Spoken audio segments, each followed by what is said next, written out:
Good day, fellas. I hope you are ready for your daily dose of skill, and today we are going to watch Lizard showing dominance with IMBATTABLE, my favorite tier 11 tank. I have done some complicated missions with this, and I really enjoyed playing with this tank significantly more than I enjoyed playing with a 50B or 5100 or 5120. For me, it is like a cherry on top, if I can say so. And this is going to be an interesting thing to see how a very good game is going to look like with this vehicle and how Gentleman thought and what he has done. And the superpower of IMBATTABLE is whenever you are firing 3 times, you are starting the reload, even though when you have one more left in the magazine, it is like an insurance for you. And if you are timing the things properly, you are able to pretty much shoot 5 times in a row. And looking into the start, fellas, IMBATTABLE made a decision not to go on top of the hill, but to be like a sniper schnitzel. Oh, very, very interesting. Extremely interesting decision.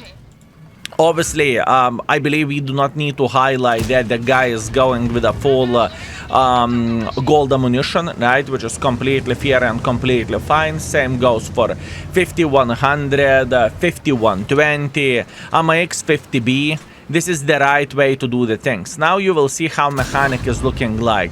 He can go for a last shell, and after that, reload is not interrupted by any shape or any form. Or maybe it takes a bit longer to reload afterwards after you fire the last shell, but it's nothing too crazy. Man, the tourists in the world of tanks are the best species. I can tell you that much.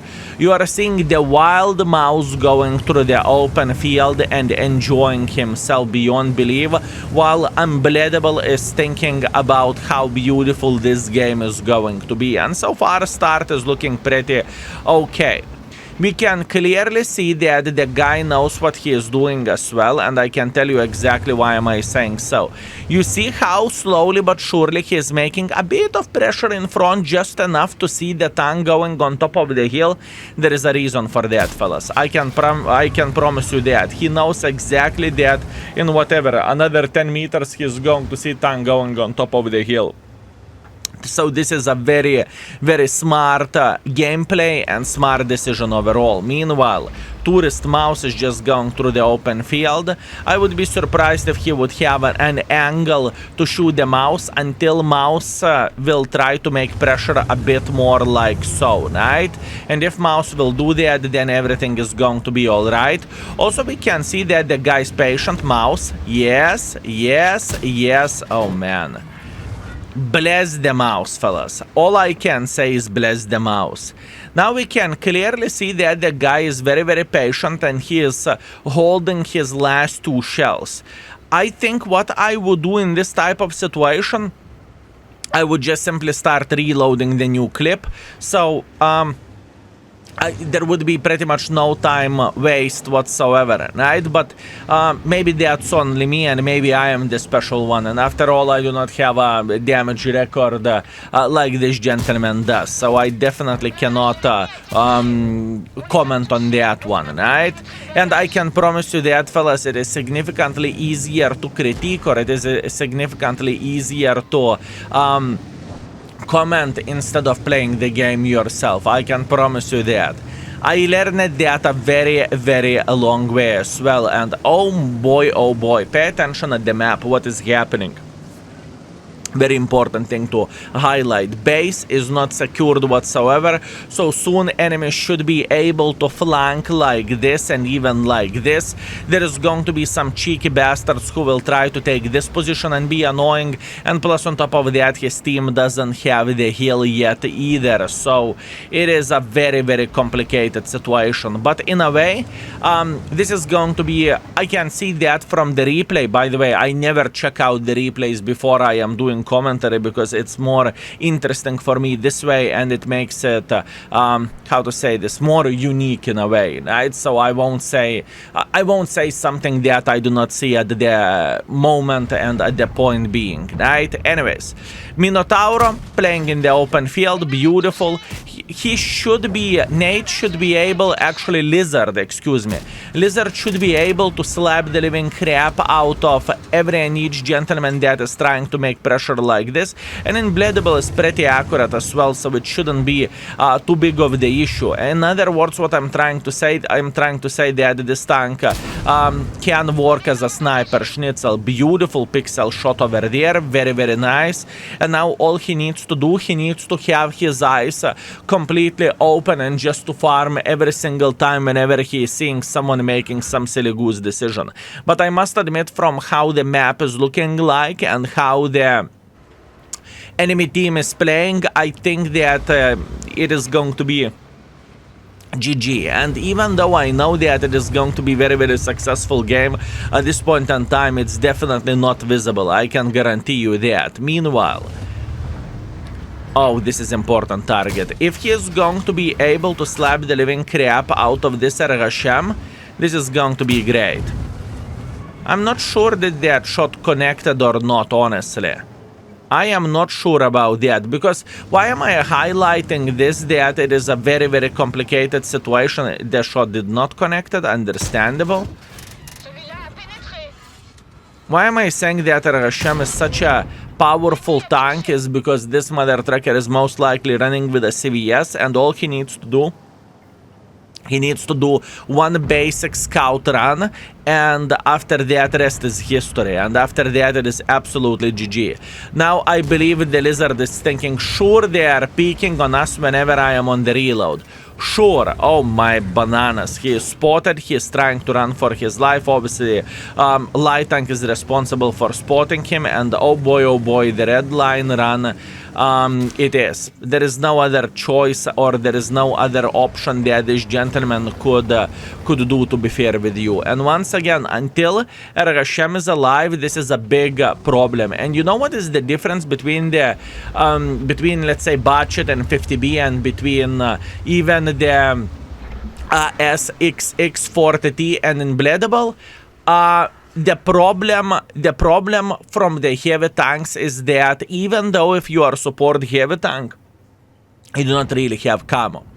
With a Budget, you can sit in the bush and even spot for your team and whatnot. With 50B, you do not have a chance to do so, right? And usually, the DPM is better for, obviously, heavy tanks, but still, no armor, heavy tank, it is quite complicated situation. It truly is. Okay, I see. The score looks a bit better, 7-8, and he is not, his team is not losing by that much of the hit points. And now the question is, can Patton outspot this Ergashem? This is the question. Progetto, beautiful.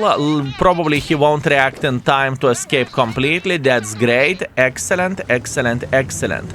Meanwhile, the tier 11 Grille mother trucker is sitting somewhere in the back. That's okay. Doesn't really matter. Everything is fine. 3,700 hit points minus. I see exactly what he is going to do. He's not going to be stopping over there. He's going to be making pressure for a Grille. I can see what he's thinking. He's thinking, let's do that, and after that we can do this. So at this point in time, his goal is to slap the living crap out of this mother trucker. At least this would be my guess. But you know what is a questionable thing? The questionable thing is where the Mr. Object 268 version 5 is sitting. This is the big question, and we know the answer to the question. Okay, understandable, beautiful, beautiful, beautiful. A bit of the damage, a bit of the use, that's very, very good. Now he was considering to escape, but there is no need to, because he knows exactly where all the team is. The Light Tank is sitting here, 2 TDs are sitting here, and the hill is slowly but surely going down. So, or I'm supposed to say advancing forward. So what is happening here is just simply thinking how to eliminate the TDs at this point in time. And this is a very, very, very good call, and this is a good thing. Minus 800 for the Hirschkaffer, that's unfortunate, but luckily Object has a very, very big cupola, so he can simply eliminate him from the game, or I'm supposed to say he can tax his hit points. That is very, very good thing. Budget is eliminating him from the game, very nice. Now, looking into all of this, fellas, this is where the interesting stuff begins. 2 versus 4 situation, and enemies have light tank. Having a light tank in the map like Kempinovka, it is humongous advantage. But obviously, in the same time, if the light tank will be too greedy and he is going to go in front too early, this could be bad. Oh, never mind. Beautiful. Very good. Okay. 1 versus 3 situation, Budget went in front and he died for Baza. So that means Baza should be sitting in this area. And now, Lizard is going to do a magical things. At least that's what I want to believe. Aha! Baza is actually making pressure like this. Very interesting stuff. He's getting spotted. It is completely fine. Everything is okay. And he has 4 in the magazine. As you can see, the reloading mechanic is coming in clutch. That is a very, very, very good stuff. Extremely good stuff. Very nice. 9,100 damage. Can Lizard beat the living crap out of the enemy team? Baza down to 2 shottable. Hopefully he's going to miss the shot. Indeed, he missed his shot, and E100 is nearby. Oh man, it's hard to penetrate E100 this way. And pay attention what Lizard is doing. He is not going for a last shell over there. He isn't. Also keep this in mind that enemy Favak could be anywhere, literally anywhere. So I believe in this type of situation he just wants to see when E100 will make pressure. He should be spotted, but he isn't. Oh, very, very interesting stuff. Very interesting stuff. He should be, but he is not. Okay. Meanwhile, he has 4 in the mag. Very, very good. Can he eliminate the E100 without getting punished for that? Because he doesn't have HP anymore. Very hard to penetrate E100 in the angle like this, and E100 is waiting for him. That is very, very bad stuff. That is a very bad stuff. But he's not giving up. He wants to see 100 closer. E100 is coming closer. Beautiful. Oh, he will mess himself up. E100 won't be able to turn in time. And high roll? Isn't it a high roll? Full hit points for what? Nice. Yeah, that was a high roll. That was actually a high roll. That is a lucky shot and lucky fate in a way, right? And that is completely fine. He deserves it, right? He played well, and there is nothing to complain about. Meanwhile, 4 in the magazine is not going to be enough to eliminate the Favor, so he will need to do some reload after some time. And all he needs to do, he needs to wait. That's all he needs to do. If Favor would try to escape, he's dead meat. If Favor is trying to push in front, he's dead meat. If Favor is looking at the tank wrongly, he's a dead meat. Oh man. Fartable. Favor is down to fartable. Beautiful, beautiful, beautiful. What I would do if I would be in this gentleman place, I would probably even go like so, probably. But Lizard has a different idea. Lizard is saying, don't teach father how to F. And luckily Favor is a bit of the tourist. Oh man. Tourist or not tourist, he managed to spot Imbattable. That is fair play, that is fair point. Now, how Lizard is going to win this? Can he win this? Will he win this? This is the other question. I think he will choose the... Oh, Favor doesn't have camo. Beautiful. what a bloody game that was. What a game that was. There was a lot of luck involved. As an example, the shot against the E100 or high roll against the E100. But other than that, the decisions were pretty solid, at least from what I can see and from what I can tell. And the most important kill of this game, believe me or not, was that light tank. That was literally the most important kill. Anyways, looking into the score, solid ace, obviously high caliber, top gun, sniper schnitzel, pretty much 14.1 thousand damage dealt. It is insane result, straight up insane result. 1.6 base experience, yeah, quite something. And enemy light tank was very annoying and very, very strong as well. He did a very, very good job. Anyways, Mr. Lizard, you showed your dominance. Congratulations. And fellas, I hope you enjoy seeing those high damage games as well. My goal is to have replay for pretty much every and each tier 11 to see how the things are looking like when all stars are aligned, or when player skill is just proving to be the living crap out of everyone, right? Anyways, thank you very much for watching. I very much appreciate you and see you very, very soon. Skill is out for today. Peace.